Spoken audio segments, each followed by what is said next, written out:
ভাসিয়ে ইরানের দক্ষিণাঞ্চলীয় শহর তাবরিজে শেষ বিদায় নিলেন প্রেসিডেন্ট ইব্রাহিম রাইসি। সেখানে তার প্রথম জানাজায় ধন লাভে লাখো মানুষের। এর আগে তাবরিজ শহরের শোকযাত্রায় অংশ নেন শোকার্ত হাজার হাজার ইরানি। শোকাবহ এই পরিবেশের মধ্যেই 28 জুন প্রেসিডেন্ট নির্বাচনের তারিখ ঘোষণা করেছে ইরান। প্রয়াত প্রেসিডেন্টের প্রতি শ্রদ্ধা জানিয়ে দেশটির পার্লামেন্টে শুরু হয়েছে বিশেষজ্ঞ পরিষদের প্রথম অধিবেশন। বিস্তারিত জানাচ্ছেন শরীফুল ইসলাম।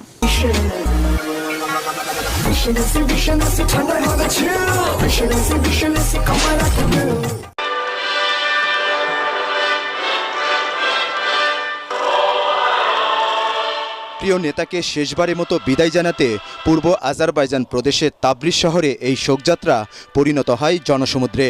ইরানের পতাকা ও প্রয়াত প্রেসিডেন্ট রাইসির ছবি হাতে রাস্তায় নেমে বুক আশ্রে কাঁদতে থাকেন অনেকে। তাবরিজে বিদায়ী শোক মিছিলের পর স্থানীয় সময় সকাল 9:30টায়